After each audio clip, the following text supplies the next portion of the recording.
Every time a rule was made, it was made with the intention of enforcing a certain type of behavior or prohibiting a certain type of behavior.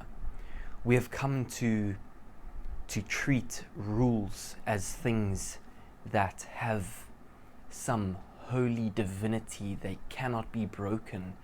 Rules are things that should never be broken, and this is the complete wrong approach. We need to understand why rules are in place in the first place in order to understand when not only we're allowed to break them, but we should break them.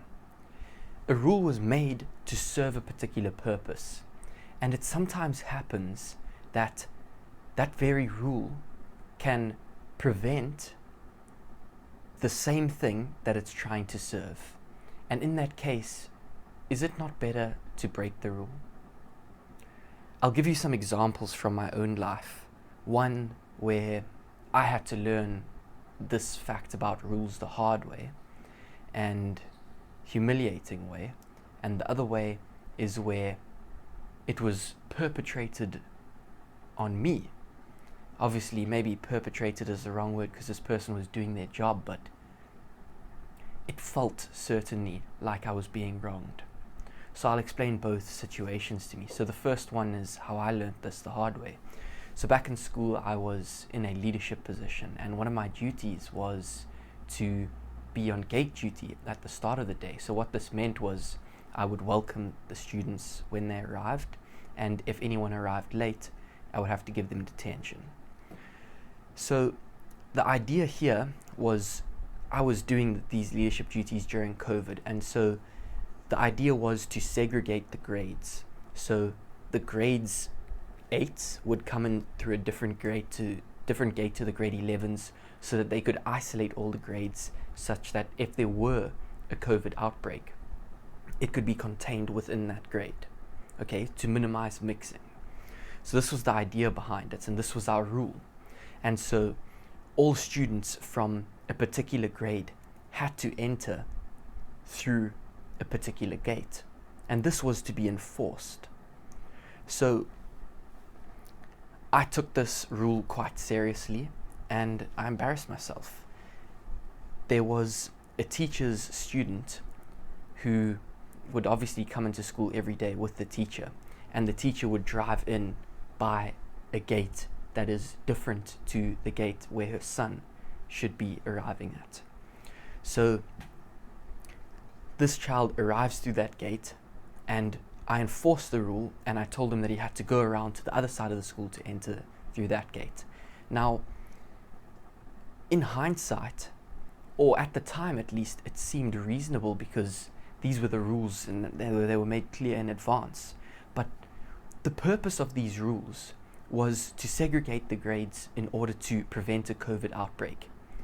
Now, in this particular situation, this child is arriving with the mother, and the mother is going to walk through that gate regardless. So there's no rules on the teachers. The mother will have to teach all the grades. And so the mother will be exposed to the child as well. And so it would have taken some thought, but I should have realized that this is a perfect instance where I should be breaking the rule, where I should be allowing this child in through this gate. It would not make sense for me to turn him around if I actually understood why the rule was in place. And this, by blindly enforcing rules, yes, you end up with a rule-abiding population, but is that what you want? Is that really what you want? Do you want to be this disciplinarian? Is that what you're looking for? I would argue that it's not. I would argue that the real purpose is to serve the ideal that the rule was trying to protect. And so we need to be aware of that. And from my own life, where I felt I was being wronged, was I was on a holiday, and I was at this resort, and they had a boathouse crew. So what this boathouse crew essentially does was they would work at the boathouse 7 days a week, and they would allow the resort, the people that are on vacation at this resort to use the boathouse equipment and do activities with the boathouse. So this resort also had a flag system. This was in Mauritius. It had a flag system for the weather. So it would have a red flag, a orange flag, and a green flag. A red flag meant that the weather was too windy or too rainy or bad conditions, and it would be unsafe to do any activity. So everything was off limits. An orange flag meant that it was not optimal conditions, and so people can do activities, but at the discretion of the boat crew, but certain activities were off limits for beginners. But advanced members or advanced people in that particular activity could do the activity. And then a green flag is everything's a go, so they can teach beginners the activity, all the rest of it. Anyone can do whatever activity they please. So I'd been there for 10 days, and as luck would have it, all 10 days had an orange flag, and I'd never windsurfed before. It wasn't kitesurfing, it was windsurfing. I'd never windsurfed before, and I was desperate to windsurf. I would go there every day, ask them if I could windsurf, knowing what the answer would be because there was an orange flag, but trying my luck nonetheless. They were fully aware of my desire to windsurf. Comes the last day of the holiday, the 11th day.